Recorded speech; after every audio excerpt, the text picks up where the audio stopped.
보자. 268 간접 정범부터 서술되어 있는데 뭐 한번 보자.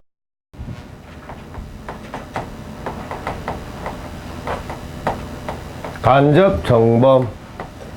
정범이라는 용어를 써붙여 놓은 걸 보니까 주연급이다, 그지? 자, 간접 정범은 아까도 말했지만 다른 거 보면 안 돼. 그냥 이것만 보면 돼. 코절단 사건. 요거만 보면 다 이해한 겁니다. 예, 간접 정범은. 자, 아까 계략적으로 이제 코절단 사건 언급했는데, 이제 구체적으로 어떤 요건이 있는지 한번 따져보십시다. 갑이라는 애는 이제 탈영병이라고 했고, A녀는, 예, 여친이다, 그지? 예. 뭐, 여자친구가 이제 자기 배신 때렸다는 소문 듣고 와가지고, 처음에 죽이려고 했으나 조금 더 고통을 갖다가 이렇게 느끼도록 해주고 싶었던지, 자기가 준비해간 그 칼을 갖다가 자기 여자친구 손에 딱 쥐어주면서, 야, 이년아, 니 코, 니가 잘라. 이렇게 시켰다고 했지. 예. 그때 이제 이렇게 클레오파트라 아주 예쁜 이런 코가, 예. 여자친구 자기 스스로의 손에 의해서 절단이 됩니다. 하고 싶어서? 아니죠. 예, 억지로 시켰잖아. 코 절단 안 하면은 죽이기도 하는데 어떻게 할 거냐. 그래서 평생 이렇게 불구로 남았다고 합니다. 자, 근데 뭐 요거 하나 알아두십시다. 이제 요 범죄 하나. 사람의 신체를 갖다가 이렇게 찔러가지고 피를 갖다가 보게끔 하면은 형법적으로 상해라고 합니다. 상해. 자, 근데 이 코를 갖다가 절단하게 한 경우는 상해 중에서도 아주 치명적인 상해다, 그지? 이렇게 상해 중에서도 치명적인 아주 중요한 이런 상해들을 갖다가 중상해 이렇게 표현을 하고, 그런 중상해 결과를 갖다가 발생시킨 자들을 중상해죄로 처벌합니다. 근데 자, 물어보자. 지금 이 장면에서 여자친구가 엉엉 울면서 자기 코를 갖다가 절단했다고 했는데, 중상해죄를 직접 범한 자는 누구야? 여자친구야, 탈영병이야? 여자친구라. 여자친구 손에 피를 묻혔잖아. 예, 물론 이제 하기 싫었지만 억지로 어쩔 수 없이 이제 한 경우라 중상해죄를 직접 범한 자는 여친입니다. 근데 문제는요, 이 여자친구는 처벌되는 자라고 해서 아까 처벌되지 않는 자라고 했어. 그렇지. 여기서 아주 중요한 요건 나옵니다. 예, 아주 중요한 요건.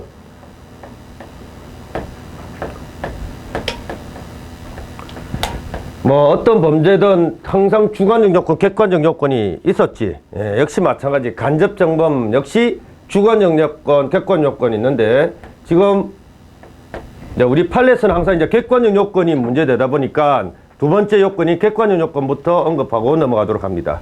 자, 여자친구는 처벌되지 않는 자라고 했지. 예, 그게 바로 간접 정범의 객관적 요건입니다.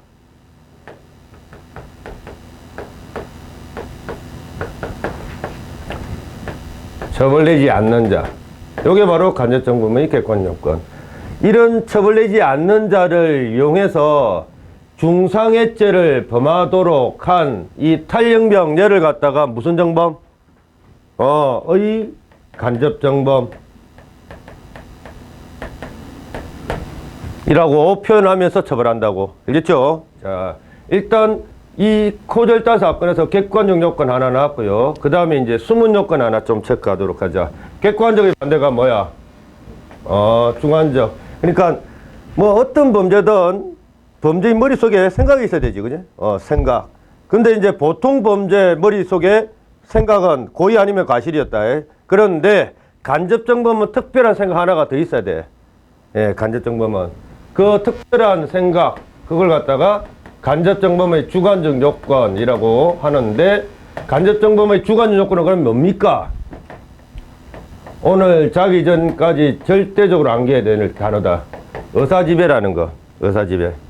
요게 바로 간접정범의 주관적 요건입니다. 그럼 이게 뭔데요?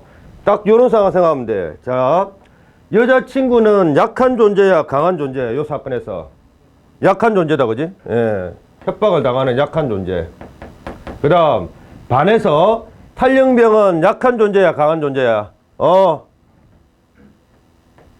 자, 의사지배는 요겁니다. 이렇게 강한 존재가 약한 존재를 지배하겠다라는 생각.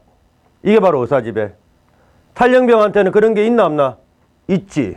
그래서 이 탈영병에는 의사지배 주관적 요건도 있고 또 여자친구 처벌되지 않는 자를 이용한 경우니까 객관적 요건이 있다라고 해서 중상해체 간접정보 유죄 판결 선고한 겁니다. 됐지? 예. 자, 여기서 이제 다 나와버렸습니다. 요거만 기억하면 돼. 간접정보면. 주관적 요건 의사지배, 객관 요건 처벌되지 않는 자. 끝. 그리고 여러분들은 이제 나중에 요거 간접정보과 관련된 판례들 볼 건데 간접정보 관련된 판례에서 여러분들이 현관패 딱딱딱 쳐 둘러야 될 게 바로 처벌되지 않는 자입니다. 예. 왜? 의사지배 이거?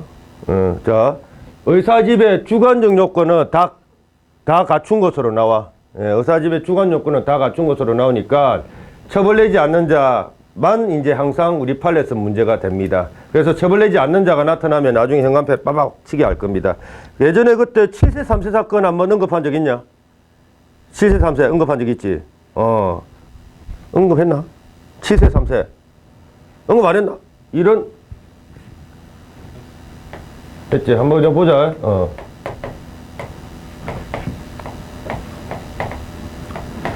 자, 한번 했었지, 그제? 어른 얘들의 아빠입니다. 비정한 아빠. 예. 아니, 생활고에 시달린 나머지 자살을 결심하는데, 그럼 자기만 죽지, 왜 자기 아들까지, 예, 아들까지 죽이려 했는지 잘 모르겠다. 예. 아주 비정한 아빠지. 자, A가 7세인 아들이었고, B가 3세인 작은 아들이었습니다. 이제 아빠가 얘들을 갖다 고덕이죠. 예.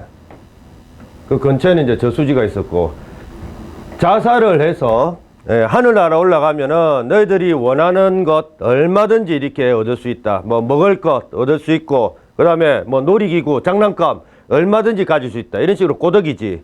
그러니까 아빠 말이라고 하면은 끔뻑하는 이 애들이 뭐 뭣도 모르잖아. 자살이 뭔지 아나? 자살이 뭔지도 모르는 애들이 아빠 말만 믿고 그냥 죽으러 들어가는 거야. 예. 근데 이제 웃긴 게 아빠는 물이 차오니까 그냥 빠져나옵니다. 자살을 했습니다. 물이 차와서 어우 찹다 이렇게 하면서 그냥 빠져나와. 애들만 이 불쌍한 애들만 죽었어. 처벌받아 마땅하죠. 예, 자 근데 봐라.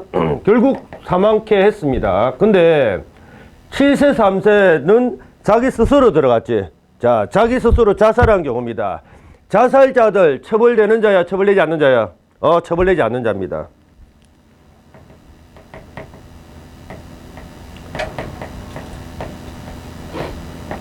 이게 간접정범의 무슨 요건?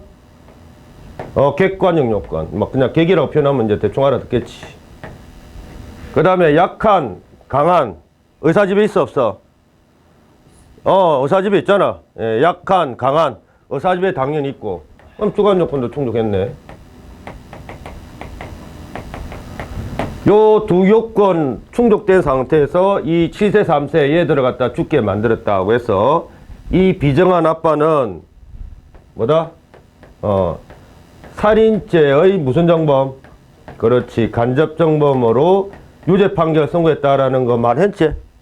안 했나? 안 했으면은 지금 이제 보면 되고. 이렇게 주관 요건, 객관 요건 이렇게 파악하면서 지금 이제 이렇게 7세, 3세 사건의 전말을 갖다가 지금 이제 파악해도 돼. 예. 그 다음, 이제 책을 한번 정리 한번 해볼까? 책은 어떻게 표현되어 있는가? 34조 법조문 봅시다. 간접정범 1항 5. 어느 행위로 인하여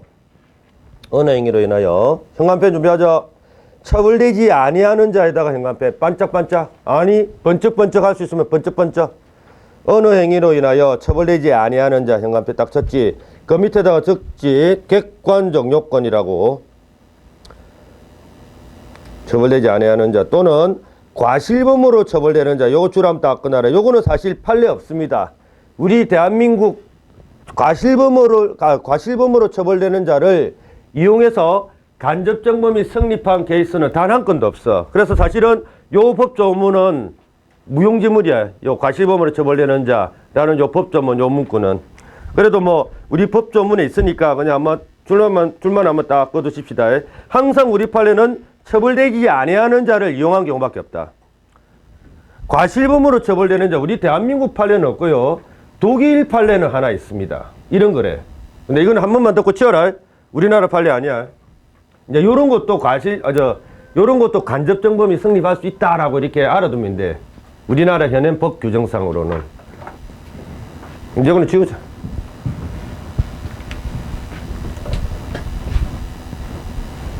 자, 보겠습니다. 어떤 사건이 있었는가 하면, 갑이라는 어떤 독일 의사가 있었고요. 을이라는 그 의사 보조를 해주는 간호사가 있었대. 자, 어느 날 A라는 환자가 몸이 안 좋아가지고 요 병원으로 이제 이렇게 진료를 받으러 옵니다. 근데, 이 의사가 이 A 환자를 진료하는데, 대번에 옛날에 자기 아버지, 어머니를 돌아가시게 한 원수다라는 걸 갖다가 알아채려. 자기 이제 어릴 때 아버지, 어머니가 돌아가셨는데 얘가 죽인 거야. 근데 얘는 모르지. 얘는 몰라. 근데 몸이 안 좋아서 그냥 의사한테 이제 진료를 받으러 왔는데 의사는 A 환자가 원수다 라고 하는 것을 대번에 알아차립니다. 그래서 죽여버려야지라고 생각한 거야. 근데 이렇게 대놓고 쳐 죽이면 얘가 교도소 가잖아. 그러니까 머리를 씁니다. 어떻게 죽이지? 어떻게 죽이지? 이렇게 하다가 빙고. 이런 방법 하나 생각해냈다. 의사가 A 환자를 죽이기 위해서 간호사에게 독약을 건네주면서 이렇게 말합니다. 요거 이 환자한테 좋은 치료약이니까 이 환자한테 주사 좀 놔줘라 라고 이렇게 간호사한테 시킨 거야. 근데 간호사는 당연히 몰랐어요. 뭐 얘가 의사의 원수인지 아닌지 전혀 몰랐어. 그냥 간호사는 의사의 말을 잘 듣는 그냥 보조자에 불과했습니다. 그래서 이제 간호사는 의사 말만 믿고 독약을 이 A 환자한테 이렇게 주입을 한 결과 A가 죽었대. 근데 잘 봐라. 그 당시 독일 판례 결론은 어떻게 나왔는가 하면 간호사에게는 고의가 있다 없다? 고의는 없지. 그렇지만 그래도 간호사는 의료자잖아. 그러니까 조금만 살펴봤더라면 충분히 독약임을 알 수 있었다고 판단한 거야. 즉 뭐가 있다고? 그러면 그렇지, 과실이 있다고 판단했어. 그래서 그 당시 열 간호사를 고의는 아니고 업무상 과실치사죄로 처벌했습니다. 근데 요 범죄 드라마에서 제일 나쁜 놈은 누구야? 의사지. 그래서 이렇게 과실범으로 처벌되는 자를 이용한 니놈의 자식이 살인죄의, 이거는 살인죄의 간접정범이다라고 인정을 한 겁니다. 그때 바로 우리 형법에 있는 요 법 조문을 갖다가 적용한 거야. 과실범으로 처벌되는 자를 이용한 경우다. 맞죠? 근데 우리 대한민국 판례는 이런 게 있다 없다? 없습니다. 전부 다 그냥 처벌되지 않는 자지 과실범으로 처벌되는 자를 이용한 간접정범 케이스는 한 건도 없어. 그냥 법조문상으로 역사적으로만 남아있다. 자, 그 정도 하고, 자, 그 뒤에 계속 보자.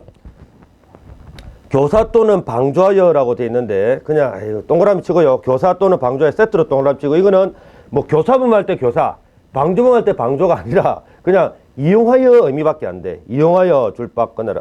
적어라. 이용하여. 항상 간접정범 어떤 내용인데 잘 모르겠다 하면은 코절단 사건을 항상 상기시켜라. 알겠죠? 탈영병은 여자친구를 이용했죠? 이년아, 코절단 안 하면 너 죽인다. 이런 식으로 협박하면서 코절단 하게끔 이용했잖아. 바로 그런 경우입니다.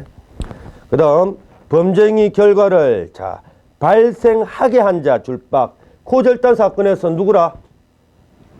탈영병이야, 여친이야? 탈영병. 발생하게 한 자, 탈영병. 이놈을 간접정범으로 처벌했었지. 자, 그런데 그 뒤에 게 문제입니다. 이제 이용하는 경우를 우리 법조문에서는 크게 두 가지, 교사, 방조, 이런 식으로 이렇게 구분해서 표현했는데, 사실 엄밀하게 말하면 교사범 할 때 그 교사, 방조범 할 때 그 방조는 아니다라고 했지. 이용, 그 정도 의미입니다. 자, 근데요, 이 법조문이 참 문제라. 교사 방식으로 이용했다면 교사범으로 처벌한다 라고 돼 있고, 그제? 교사 또는 방조에 의하여 처벌한다로 돼 있으니까, 그지? 그 다음, 방조 방식으로 이용했다면은 방조범으로 처벌한다 라는 식으로 규정이 돼 있지. 자, 근데 봐라. 아까도 말했지만 교사범, 방조범은 그 범죄 드라마의 주연급이야, 조연급이야? 조연이지, 그는. 씨라바리. 근데 간접 정범은 정범이니까 그 범죄 드라마의 주연이야, 조연이야? 주연입니다. 근데 우리 대한민국 형법 간접 정범 법 조문상으로는 주연을 갖다가 조연하고 똑같이 처벌하고 있지. 잘 된 거냐, 잘못된 거냐? 잘못된 거죠. 그래서 이거 형법학자들이 빨리 좀 개정해라라고 국회의원들한테 항상 이제 욕을 합니다. 근데 국회의원들은 지금 꿈쩍도 안 하고 있지. 싸운다고. 예. 이렇게 문제성이 있는 그런 조문이다라고 인식을 하고 있으라. 아무리 그렇지만 주연하고 조연을 어떻게 같이 대우하냐. 아니죠, 이거는. 예. 막 그냥 굉장히 현행형법으로는 뭐 이렇게 그냥 간접정범하고 교사범하고 방조범은 그냥 같이, 예, 같이 취급하고 있어요. 아주 잘못된 겁니다. 자, 그 다음. 또, 어휘 한번 보자. 동그라미 1번. 간접정범이란. 자, 요런 표현 넣으면, 오, 간접정범이다! 라고 이렇게 떠올리면 돼. 타인을 도구로 이용, 줄박. 타인 밑에다가 여친. 그 다음에 그 밑에 내용은 뭐, 다 아까 법조문에서 다 체크한 내용입니다. 구별 개념. 구별 개념은 무슨 구별 개념? 뭐, 아까 직접 정범하고 간접 정범하고 그러면 구별 다 할 수 있지? 어떤 범죄 드라마 속에서 칼로 직접 찌르는 사람을 직접 정범. 그렇게 하도록 시킨 사람을 그냥 간접 정범. 뭐, 그렇게 이해하는 겁니다. 보지 마라. 그 다음, 간접 정범의 본질. 이런 거 보지 마. 뭐, 정범설, 공범설 쓸데없는 거야. 절대 보지 말고. 간접 정범은 범죄 드라마의 주연입니다. 예, 정범이다. 이 말은 간접 정범에게는 공범의 종속성 원칙이 적용된다, 적용되지 않는다. 간접 정범에게는 공범의 종속성 원칙이 적용될까, 적용되지 않을까? 적용되나, 안 되나? 안 되지. 아까 내가 말했잖아. 공범의 종속성 원칙 할 때 그 공범은 교사범, 방조범만 말하는 거지. 간접 정범이나 공동 정범은 주인입니다. 주인인데 누구한테 종속된단 말이야? 자기가 주인인데. 노예도 아닌 주인인데, 그지? 예. 얘들이 종속되는 거지. 자, 간접정범 본질 이런 거 보지 마라. 너무 이론적인 거다. 쓸데없어. 예. 안 볼 거 볼 거 가리면서 공부하는 겁니다. 왜? 뭐 경찰 채용 시험은 20문제라고 딱 정해져 있잖아, 그지? 요 20문제 중에서 아주 그냥 막 사법시험에서 등장하는, 푸는데 한 10분 이상 걸리는 그런 이론 문제가 등장하겠나? 등장 절대 안 한다. 예. 에너지 낭비야, 이런 까지 본다라는 것은. 그 다음, 동그라미 2번, 간접정범 인정 여부. 지금 인정하고 있잖아. 인정하니까 지금 우리 배우고 있는데 무슨 인정 여부를 또 너라고 자빠지냐. 또라이가, 또라이가. 예, 보지 마라. 예, 옛날 우리 대한민국 대학 교수님들 책들이 다 이런 거 쓰라고 해서 필요 없어. 이미 인정하고 있는데 무슨. 자, 그 다음, 간접정범 성립. 요걸 보자, 이거지. 예, 요걸. 자. 근데 요것도 사실은 볼 필요가 없습니다. 피이용자 범위라고 됐는데 그 밑에 1번 동그라미 1번 자 처벌되지 않는 자에다가 현관펜 처벌되지 않는 자 여기 아까 무슨 요건이라 그렇지 객관 요건 그리고 봐라 동그라미 A번 동그라미 B 동그라미 C 동그라미 T 보고 싶냐? 어우 아름답다 막 보고 싶다 막 보고 싶어 죽겠다 읽고 싶다 그런 사람들만 읽어 알겠냐? 그 밑에는 A, B, C, D 이거는 뭐냐면은 처벌되지 않는 자들 얘입니다. 얘. 얘들이야. 이런 거 보면 안 돼. 여러분들이 봐야 될 것은 아까 고절자 사건이라든지 7세 3세 사건이라든지 구체적인 케이스, 구체적인 판례들만 보면 돼. 알겠죠? 예. 이거 독일에 있는 그런 케이스들 얘들을 갖다가 전부 다 이게 다 집합해서 수술하고 있습니다. 왜 우리가 독일 걸 배워야 되냐? 볼 필요 없지? 다만 우리나라 판례하고 좀 관계되는 거 하나만 딱 보겠습니다. 관계되는 거. 동그라미 B 하나 보자. 이거 옛날에 한번 했던 느낌이 확 드는데. 자. 목적범 동그라미 딱 치고. 그 다음에 현관펜. 목적 없는 고의 있는 도구 현관펜 반짝반짝. 그 옆에 이거 옛날에 한번 했지? 한번 했던 느낌이 든다. 또 안 들었다고 하지 마. 안 들었나? 그 옆에 한번 적어봐봐. 5.18 사건. 그럼 기억나는가? 잘 보자. 요거는 사실 독일 케이스를 이렇게 이론적으로 표현한 건데 우리나라 판례하고 관련이 돼. 그래서 이거는 봐야 돼. 뭐냐면 야 5.18 때 너희들 뭐였나? DB 자고 있었나? 아직 안 태어났지? 1980년 안 태어났나? 진짜? 그래? 나도 아직 안 태어났을 텐데. 니는 안 태어났지? 니 태어났지? 자식. 보니까 많이, 아니가? 많이 늙게 보이는 애들 좀 태어났을 것 같은데. 어쨌든 80년대 그 사건인데, 이 사건을 한번 분석 한번 해보자. 전에 한번 한 것 같은데. 그때 피고인은 딱 2명 있었지? 갑, 얼, 전 장군, 그 다음에, 알지? 노태우 장군. 이 두 장군이 5.18 사건의 피고인이었습니다. 근데, 그때, 우리 대법원 판례 이야기입니다. 나는 항상 정치적으로 중립이라고 했다. 뭐, 굳이 따지자면, 뭐, 경찰 패밀리니까, 굳이 따지자면 경찰파라고 나올까? 예. 항상 이제 판례를 우리 경찰 입장에서 나는 이제 해석을 해. 근데 이제 정치적으로 굳이 따지자면 나는 이제 그 R도 아니고 L도 아니다. 알지? 그냥 판례가 언급한 것만 말한다고 했다. 안 했지? 이거 저번에 한번 했던 기억이 난다. 나지? 그때 이제 이 두 사람들한테 성립한 범죄가 뭐냐? 내란죄였습니다. 내란죄. 왜냐하면 그때 이제 5.18 때 그 민주화를 요구하는 광주 시민들을 갖다가 이제 아주 강경 진압하고, 그지? 강경 진압하고 일부는 또 살해도 하면서, 예, 그런 식으로 아주 강경하게 이렇게 진압하고 난 다음에 헌법적인 절차를 통하지 않고 이제 대통령이 되었다라고 해서 내란죄로 이제 평가를 했어. 그 당시 대법원 판례가. 자, 어쨌든 내란죄로 평가했는데 잘 봐라. 요 중간에 끼어져 있는 사람이 한 분 계셨죠? 누군지 아는 사람? 내가 그 대통령 성함 좀 기억하라고 했는데, 병이라는 그 당시 대통령. 그래, 기억나네. 했구나. 그 당시에 얼떨결에 대통령이 되신 분이었죠. 예, 이분은, 자, 내란 목적이 있었을까, 없었을까? 전혀 없었습니다. 그 전에 하나 좀 체크하자. 내란죄가 성립하기 위해서는 법 조문상으로 내란 목적이 있는 경우여야 돼. 법 조문에 내란 목적이 있는 자만 내란죄가 성립한다로 규정이 되어 있을 겁니다. 나중에 이제 그 법 조문은 강론 가서 볼 거고, 어쨌든 내란죄가 성립하기 위해서는 내란 목적이 있는 자여야 되는데, 잘 봐.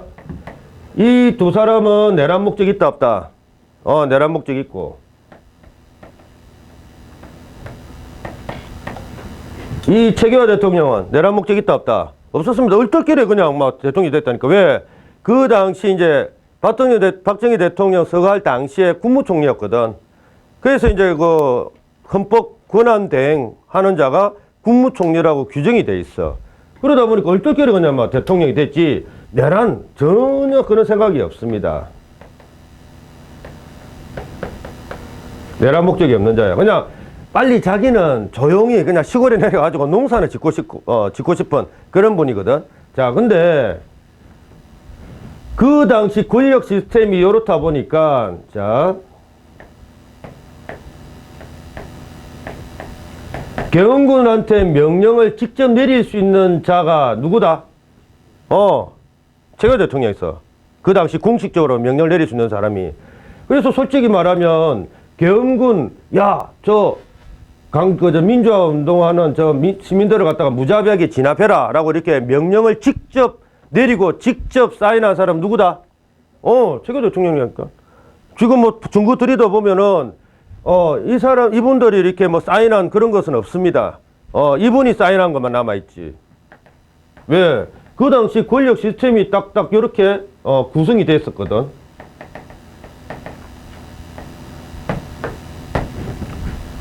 최규하 대통령이라고 서명돼 있는 계엄명령서만 있지, 저 두 사람이 서명한 것은 없었습니다. 서명할 수도 없었고, 공식적으로. 자, 그러면 이렇게 계엄군한테 직접 명령을 갖다가 하달한 사람이 최규하 대통령이면 최규하 대통령이 내란죄가 성립되는 게 아닙니까?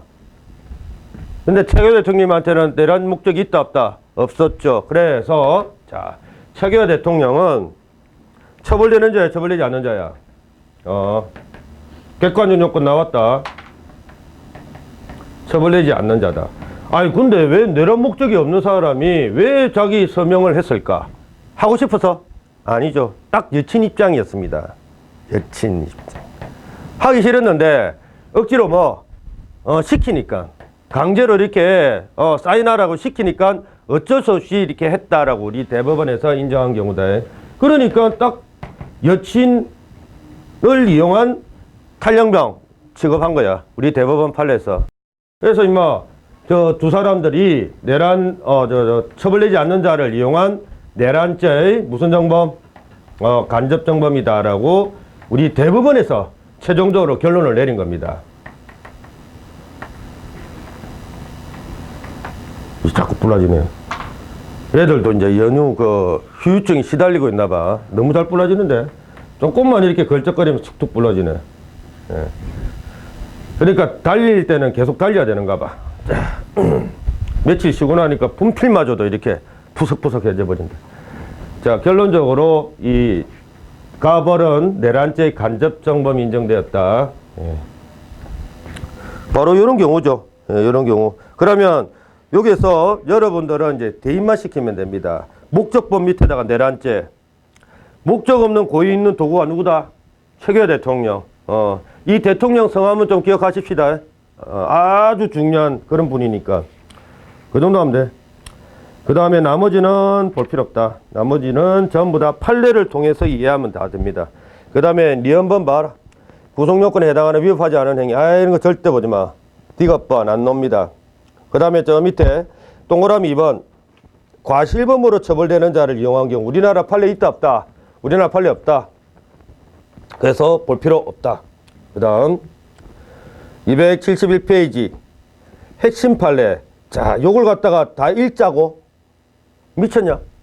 자, 이제 간접정범 판례에서는 내가 아까 말했지. 요 놈만 잘 체크하면 돼, 요 놈만. 요 놈만 체크하면 무조건 간접정범이야. 근데 요 놈인지 아닌지 어떻게 합니까? 이제 요런 5.18 사건은 특별한 사건이니까 이렇게 서토리 형식으로 기억하고요. 이거 이상한 모르는 어떤 이런 사건들 같은 경우 간접정범인지 아닌지 이게 어떻게 판단합니까? 자, 형광펜 딱 준비한다. 하나, 둘, 셋, 네 번째 줄에 정을 모르는 이런 말이 있어 없어? 정을 모르는 이런 말이 있나 없나? 형광펜. 정을 모른다라는 말은 우리 형법에서는 고의가 없다라는 표현입니다. 고의 X. 자, 어떤 범죄에서 고의가 없으면 원칙적으로 처벌되는 자야, 처벌되지 않는 자야. 그렇지. 그러니까 이런 것들만 체크하면 돼. 내용 보지 마라. 정을 모르는 그 밑에 이제 처벌되지 않는 자거든. 예, 이런 것들만 아주 체크하는 건 다 체크하는 거야. 처벌되지 않는 자를 이용하는 경우에는 이제 간접정범이 되는데, 근데 이거는 바로 밑에 결론 한번 봐봐라. 이제 허위 공무서 작성죄 및 허위 작성 공무생사죄의 간접정범 내지 간접정범의 공동정범 성립으로 볼 수는 있다야 없다야? 없다지. 예, 없다에다가 동그라미 딱 쳐라. 자, 그러면 원칙적으로 정을 모르는 이런 말이 있으면 간접정범 처벌되는데 없다. 불처벌로 끝났다, 그지? 그러면 불처벌되는, 그러니까 정을 모르는 이라는 단어를 이기는 불처벌되는 다른 또 형광펜으로 쳐둘 키워드를 갖다가 하나 더 체크해야 될 거거든. 자, 이제 형광펜 어디다 체크하는가 하면 내용은 절대 보면 안 됩니다. 그 민원봉사라는 말이 있어 없어? 민원봉사 깔 때 민원봉사 있나 없나? 있지, 형광펜. 자,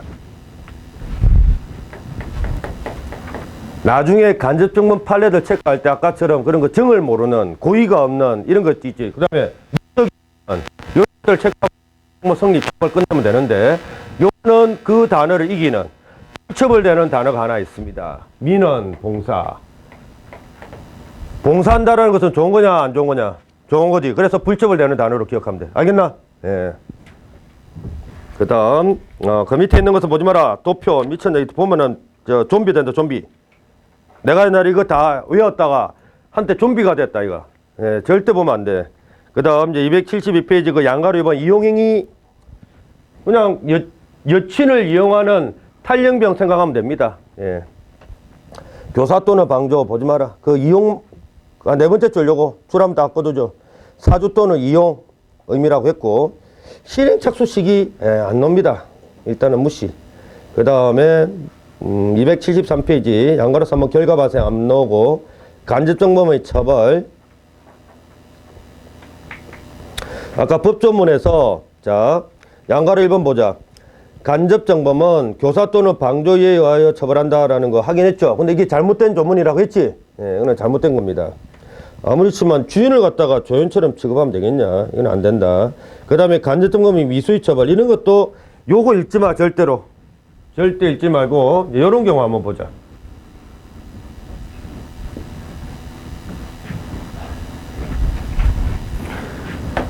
이제, 만약에, 이런 경우라면은, 이 갑은 어떤 범죄로 처벌될까? 상식적으로 풀면 돼. 이미 여러분들은 간접점검 요건 다 알고 있단 말이야. 이제 상식적으로 이제 구체적 케이스 답을 한번 내보자.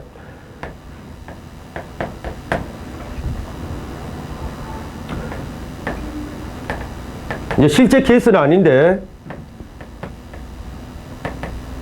이제 요 뭐 간접점검 미수 어쩌저쩌 이런 말 나오니까, 이제 요 그 옛날에 코절단 사건을 요걸 갖다가 조금 응용해서 한번 풀어보자.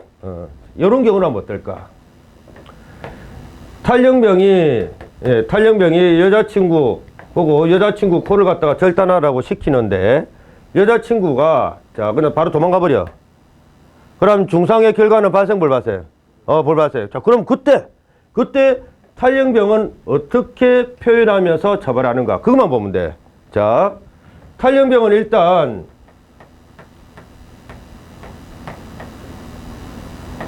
이렇게 처벌되지 않는 여자친구를 이용해서 중상해죄를 범하려고 했지. 근데 결국은 도망감으로 해서 결과는 불발생이다, 그지? 실제는 기수였지만은, 이제 예를 드는 거야. 실제는 기수였지만, 이제 요 응용 케이스에서는 결과 불발생이라고 이제 전제를 하고 한번 풀어보자고.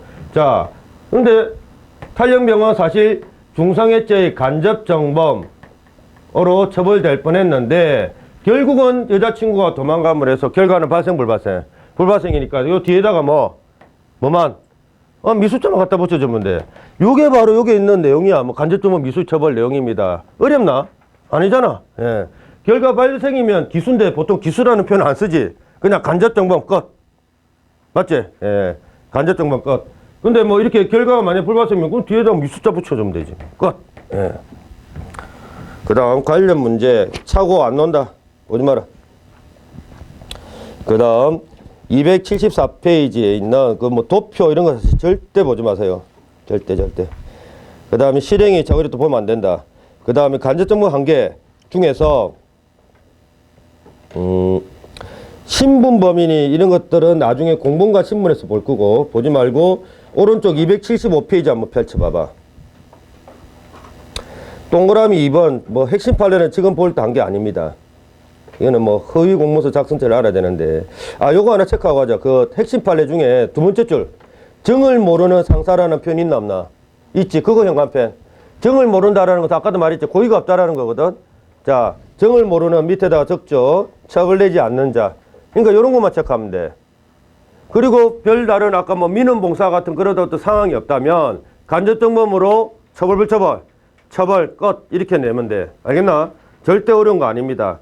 그 다음에 이제 여기서 이제 말하고자 하는 것은 바로 자수범이라는 용어. 자수범에다가 현관편. 자수범이 어떤 범죄를 저지르고 경찰서에 자수한 애들을 일컫는 말 아닙니까? 아니, 그건 아닙니다. 요 자수범은요, 스스로 자자 손수 쓰는 겁니다. 즉, 스스로 손수할 때만 성립하는 범죄를 자수범 이렇게 말하는데, 뭐 한자까지는 필요 없고,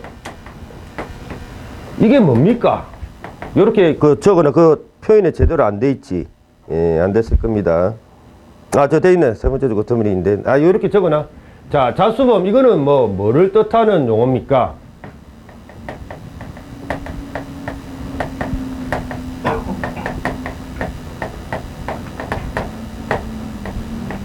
요렇게 적어 놓으면 됩니다.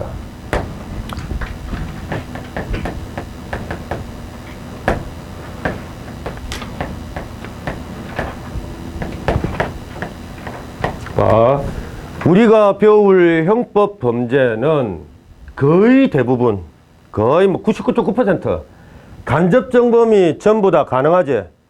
아까 73세 사건에서 살인죄 간접정범 가능했었죠. 그 다음에 코절단 사건에서 중상해죄 간접정범 가능했었지. 그 다음에 아까 5.18 사건에서 내란죄 간접정범 다 가능했었잖아. 이거 외에 대부분의 범죄는 다 간접정범 가능합니다. 처벌되지 않는 자를 이용하면 다 가능하다고. 다. 자, 근데 간접 정범이 불가능한 범죄가 있어. 예. 그럼 이게 많습니까? 아니요. 딱 정해져 있습니다. 여러분들이 지금 당장 암기해야 될 간접 정범이 불가능한 범죄 딱 한 개만 암기합니다. 위정죄. 말은 많이 들어봤지. 예, 이제 구체적인 내용은 저기 강론 중에서도 맨 끝머리에 존재하기 때문에 맨 뒤에 배웁니다. 강론 중에서도 위정죄라는 것. 근데 위정죄는요, 아무리 처벌되지 않는 자를 이용했다 하더라도 위정죄 간접정범이라는 이런 표현을 쓰면 절대 안 돼. 왜요? 국회의원들이 이 위정죄 규정을 할 때 간접정범이 불가능하도록 규정하고 있습니다. 이제 위정죄는 어떤 경우냐면 이런 거야. 이제 어리라는 애가 있는데 얘가 이제 어떤 재판정에서 정언을 할 정인입니다. 뭐 법정 드라마 보면 돼. 예, 법정 드라마 그 보면은 그 장면 있잖아. 예, 그런 장면입니다. 어떤 재판정에서 어떤 형사 사건에 대해서 이제 정언을 하게 될 정인이야. 아, 나는 저 피고인이 뭐 칼을 갖다가 이렇게 찔러서 살인하는 것을 목격했습니다. 뭐 그런 어떤 정언을 할 정인인데요. 위정죄라는 것은 이거야. 일단 판사가 얘 선서시키겠지. 예, 선서를 한 이 정인이 판사 앞에서 거짓말하며 성립하는 범죄가 위정죄입니다. 알지? 예. 자, 근데 위정죄가 참 독특합니다.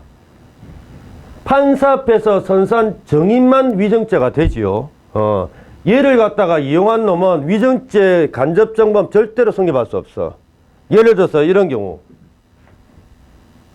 갑이 이제 피고인이야, 이제. 그 사건에서. 갑이 그냥 범인이라고 하자. 이제 갑이 어떤 그 사건의 범인인데 얘가 자기 사건과 관련해서 이제 정언을 하려 정인을 협박을 해야 되는 거야. 야, 니 나를 위해서 위정해라. 위정하지 않으면 너 가족들 다 죽이겠다. 그래, 이제 어쩔 수 없이 가족들 죽인다고 하니까 어떻게, 뭐 탄력명 사건 알지? 예. 탄력명 사건 아니고 전지 킬러 사건. 그 상황 생각하면 됩니다. 아니, 자기 가족 죽인다고 하니까 어쩔 수 없잖아. 기대 가능성이 있다, 없다? 기대 가능성이 없다. 책임이 조각된다. 그지? 그러면 처벌된다, 처벌되지 않는다? 처벌되지 않는다. 딱 그런 상황이야. 이렇게 처벌되지 않는 자를 협박해가지고 이 갑 자신을 위해서 위정하게끔 한 경우입니다. 그러면 아까 그 탈영병하고 똑같은 얘도 위정죄의 간접정범이 성립하는 거 아닙니까? 이게 안 된다고. 이게 왜? 대한민국 국회의원들이 위정죄 성립하기 위해서는 반드시 얘처럼 판사 앞에서 직접 거짓말한 자만 성립하는 것으로 규정을 해놓고 있거든. 그래서 뒤에서 아무리 조정을 한 이 갑 간접정범으로 처벌하고 싶다고 해도 위정죄 시스템상 안 돼. 절대로. 절대 안 됩니다. 그럼 얘를 처벌하는 방법은 뭡니까? 그냥 교사분밖에 안 돼. 나중에 배울 거야. 이렇게 위정죄처럼 처음부터 간접정범이 불가능한 범죄들이 몇 개가 있는데 사실 시험과 관련한 경우는 요거 형법에서는 요거 하나, 그 다음에 나중에 이제 특별법에서 그 허위신고죄가 하나 있습니다. 어음과 관련해서, 그 다음에 수표와 관련해서 허위로 분실됐다라고 하면서 이제 허위신고하는 경우가 있는데 그때 이제 성립하는 게 허위신고죄인데 지금은 몰라도 돼. 지금은 요거 하나만 딱 기억하면 됩니다. 자, 하여튼 형법에서는 요거 하나만 자수범이다라고 해서 절대로 간접정범이 불가능하다라고 합니다. 됐지? 그러니까 용어 정리한 거다. 예. 대단한 거 아닙니다. 자수범이 뭐냐? 경찰서에 자수한 인간들이냐? 그건 아니고 이렇게 간접정범이 불가능한 범죄다. 그 용어 정리만 하면 돼. 그 다음에 봐라. 어이, X, 리언법, 부정설, 경조설, XXX 전부 다. 문헌설, 거동범설, 법익표준설 이런 거 보다가는 그냥 형법 고득점 절대 못한다. 예, 내가 장담하지. 그 다음에 자선 판단 기준. 보지 마. 딱 하나만 기억하라고. 무슨 죄? 위정죄 하나만 기억하면 돼. 뭐 쓸데없는 거. 보지 마. 그 다음 핵심 판례 봐라. 자, 이게 아주 어려운 이제 소송사기죄 그 판례인데요. 우리 아직 소송사기죄 안 배웠지? 안 배웠어도 여러분들 간접정범으로 처벌된다는 거 알 거야. 예, 근데 소통사기죄가 아닙니다. 소통 지워버리고 오타다 소송 바꿔. 자, 근데 뭐 소송사기죄는 나중에 이제 뭐 재산범죄 가서 배울 거고, 자, 여기서 여러분들이 체크될 거. 네 번째 줄, 현관편. 이런 말 있지? 이 사정을 아는 모르는, 모르는. 이 말은 고의가 OX. 그렇지. 처벌되지 않는 자 딱 적어 놓으면 돼. 간접정범 판례는 요런 놈들만 체크하면 돼. 요런 놈들만. 그 다음에 2번. 이것도 사실 뭐 그런 게 있는데, 생략된 게 있는데 빠졌다. 자, 현관패 준비하고, 이 정유회사 직원 사건이라고 하는데, 두 번째 줄, 뭐 어떤 상황인지 몰라도 돼. 정유회사 소속 직원이라는 말 있지, 현관펜. 그리고 정유회사 소속 직원 그 앞에다가 삽입시켜라. 정을 아는 모르는, 정을 모르는 그 삽입시키면 돼. 그런 것들만 체크하면 된다고. 그러니까 처벌되지 않는 자지. 막 궁금하다면은 내가 말을 해주지. 어떤 경우냐면, 이제 그 갑이라는 어떤 정유회사 그 사장이야. 그 갑을 특정 안 돼 있지? 예. 사장인데요. A, B, C, D 자기 직원들 있겠지? 직원들을 이용해가지고 결국 어떤 국회의원한테 뇌물 갖다 바친 거야. 예. 어리라는 이제 국회의원이 있는데, 대놓고 그냥 바로 뇌물을 갖다 바치면 바로 얘가 뭐 정례죄로 감옥에 가잖아. 그래서 그것을 염려해서 얘가 머리 쓴 겁니다. 어떤 식으로 이 애한테 뇌물을 갖다 바치면 내가 처벌되지 않을까? 그리고 내한테는 어떤 혜택을 갖다가 이렇게 받아낼 수 있을까? 고민합니다. 고민하다가 생각해낸 게 바로 직원 이용하자 이겁니다. 자, 우리 대한민국 법상 이런 정치인들한테는 공식적으로 호언할 수 있는 제도가 있습니다. 예, 그러니까 합법적인 정치 자금을 제공할 수가 있어. 자기가 좋아하는, 자기 마음에 드는 어떤 저 정치인들 있잖아. 정치인들한테 어떤 요건을 갖다가 이렇게 준수하기만 하면은 합법적으로 정치 자금, 뭐 후원금 이런 거 제공할 수 있거든. 자, 근데 금액은 딱 정해져 있겠지. 그리고 대가 있으면 절대 안 돼. 대가 관계가 있으면 바로 그냥 그건 뇌물이 됩니다. 자, 그 제도를 악용한 거야. 이제 이 애가 아침 조회 때 자기 정유회사 직원들 딱 불러다가 모아놓고 요렇게 이제 부탁 아닌 지시를 합니다. 예, 야, 우리 지역에 이렇게 얼과 같은 아주 훌륭한 이런 국회의원, 이런 정치인이 있으니까, 야, 이런 국회의원들은, 이런 정치인들은 우리가 후원해주는 게 좋다. 그래서 합법적으로 정치 자금을 제공할 수 있는 방법이 있으니까 그 합법적으로 정치 자금을 좀 제공하도록 해라라고 이렇게 요청, 뭐 비슷한 지시를 합니다. 그러니까 이제 뭣도 모르는 저 직원들은 뭐 이런 훌륭한 뭐 정치인들한테는 뭐 합법적인 정치 자금 지원하는 게 좋겠다라고 해서 얼마씩 자기들은 합법적인 어떤 정치 자금 제공한다 생각하면서 이렇게 제공한 거야. 근데 나중에 알고 보니까 요 돈하고 얘가 이 사장이 부탁한 어떤 일하고는 대가성이 있는 거야. 뇌물이 돼버린 거지, 한마디로. 그지? 자, 근데 직원들은 알았다 몰랐다? 몰랐다 이겁니다. 그러니까 처벌되지 않는 자를 이용한 이놈의 자식이 뭐 정치자금법 위반죄로 이제 감옥에 갔다라는 그런 이야기입니다. 자, 그 정도 하면 될 것 같아. 그 다음에 276원 교사방조 끝내고 나서 보는 거다. 특수교사방조는 교사방조 끝내고 나서 나중에 찾아와서 볼 겁니다. 별 중요한 내용은 아니다. 근데 경찰관들하고 관련되는 조문이니까 나중에 반드시 한번 언급하고 넘어갈 겁니다. 자, 이제 제일 중요한 공동정범 넘어가죠. 공동정범. 아까 우리 대한민국 함께 범죄를 범하는 방식에는 4가지가 있는데 그 중에서도 제일 중요한 게 바로 공동정범입니다. 판례도 많고 따라서 양도 많고 그래서 제일 강의 시간이 길어. 근데 벌써 이렇게 됐나? 이상한데? 자, 그럼 조금 쉬었다가, 예, 공동정범. 이거는 한 1시간 이상 걸릴 수도 있다. 예, 판례가 워낙 많다 보니까. 근데 아주 재밌어. 그 대신에.